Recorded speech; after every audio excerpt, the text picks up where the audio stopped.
Welcome to all of you in my today's session, Geography, Class 7, Chapter 2. This one is my third session for you, and it shows that how this chapter is very important. In my previous today's session, we are continuously after the completion of 2 successful sessions. Today itself, we are on the first page of chapter 2. It clearly shows that how many facts are available in the page. कितनी चीजें हैं, कितनी जानकारी है जिसको हमें पढ़ना है. If I was having the duty to just explain, then it was quite easier. There is no need to worry. लेकिन जब आप विस्तार से चीजों को समझते हैं तो आप देखिए कि कितना समय लगता है. And if I am trying my level best, then definitely I want that you have to concentrate. You have to understand the basic concept. आपको भी समझना होगा. You have to understand. पृथ्वी की रचना, सतहों की रचना.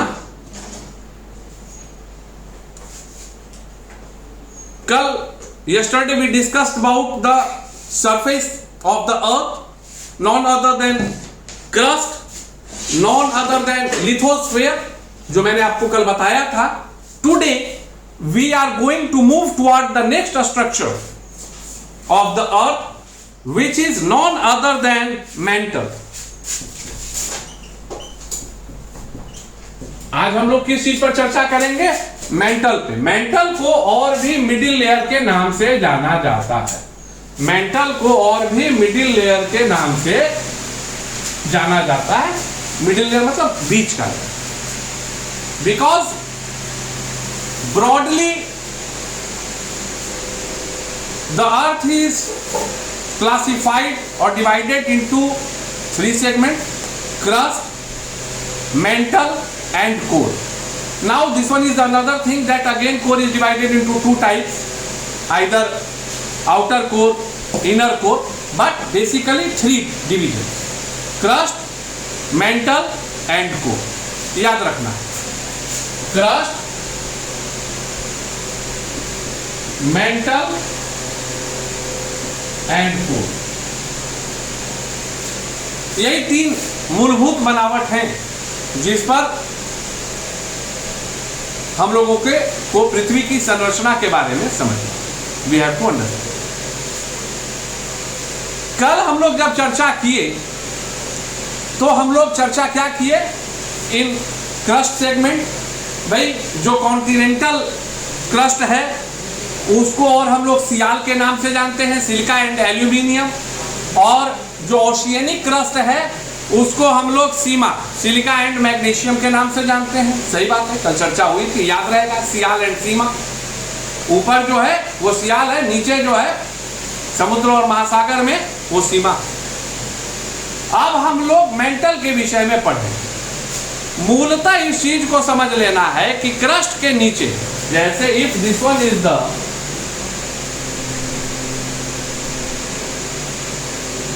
स्ट्रक्चर ऑफ अर्थ, तो अगर मान लो कि इसको 3 डिवीजन में बना दिया,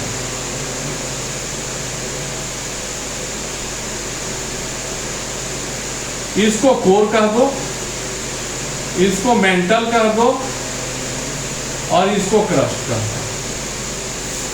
साइज बड़ा होगा, कोर का बहुत छोटा होगा, लेकिन आपको आसानी से समझ में आए तो ये सरफेस है.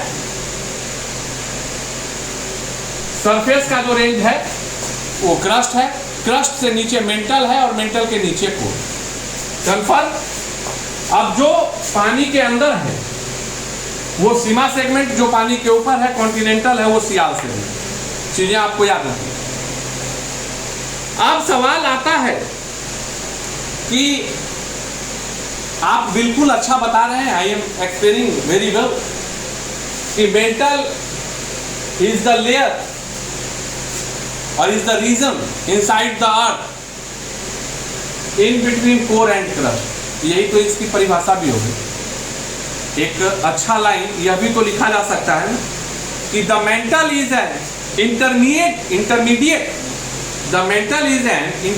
Layer between core and crust. Mental is an intermediate layer in between core and crust, दोनों के बीच का। And the average height, the average depth, जो उसका रेंज है, the average depth of mental is 2900 kilometre.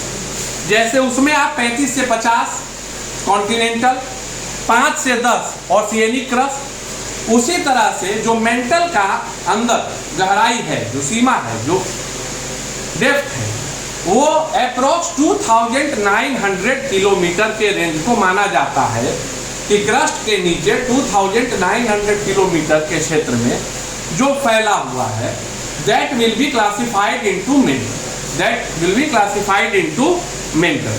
ये चीज आपको बखूबी समझ लेनी। The important minerals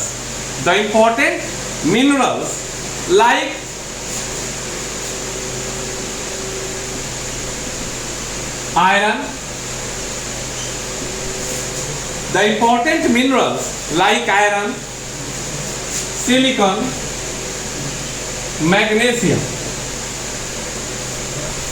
iron, silicon and magnesium are found in this one।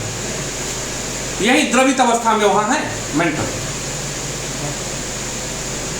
And due to the presence of such kind of heavy minerals, the average density, जो mental का average density होता है, डेंसिटी मतलब घनत्व, कोई भी चीज जब रहती है तो उसका कुछ ना कुछ घनत्व होता है।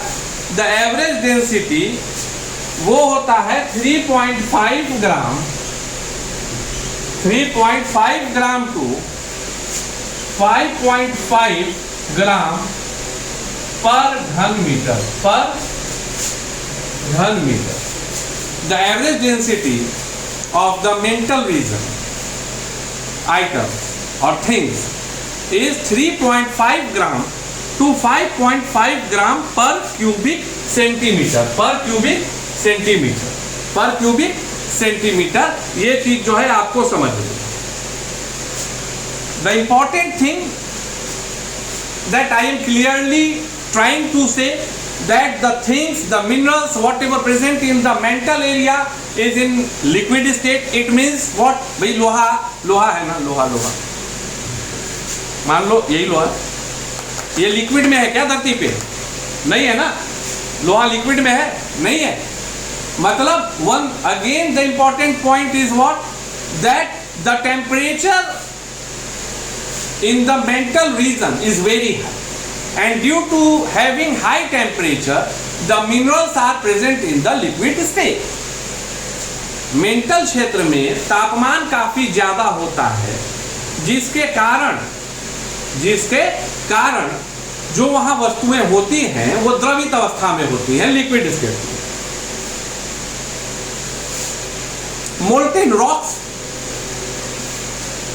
are also present in the liquid state, and the molten rocks are known as magma। Magma से तो तुम्हारे दिमाग में एक चीज क्लियर हो रहा होगा, जब वोल्केनो ज्वालामुखी जब फूटता है तो अंदर से जो लिक्विड निकलता है उसको क्या बोलते हैं? मैग्मा ही बोलते हैं ना। पॉइंट 2 वही कि मैग्मा जो है वो मोल्टेन रॉक्स का फॉर्म है। मैग्मा जो है क्या है? मोल्टेन रॉक्स का फॉर्म है। और मैग्मा जब कहीं ज्वालामुखी फूटता है तो आपको पता होगा कि चारों तरफ जो है जगह खाली करा दिया जाता है ताकि कोई जान माल की क्षति नहीं हो। क्यों? Because the temperature of the magma is very high. अगर वो जंगल से गुजर जाए तो पेड़ खत्म हो जाता है, इंसान खत्म हो जाता है। एंड इट शोज, अगर आप वीडियोस यूट्यूब पर खोजेंगे वोल्केनो इरेक्शन का तो आप ये पाएंगे कि जब लावा फूटता है तो आग दिखाई देती है, हीट, एक्सेसिव हीट। और वह इस बात को बताने के लिए काफी है कि आखिर उस मैग्मा का तापमान कितना रहता है। In my next session we will discuss about the core, जो कि धरती के बीच में होता है, हाईली डेंस्ड एरिया, और भी काफी घनत्व उसमें ज्यादा होता है, काफी ज्यादा होता है, तापमान भी काफी ज्यादा होता है, पूरा लिक्विड होता है। हम लोग कल पढ़ेंगे और उसके बाद मटेरियल्स ऑफ द अर्थ।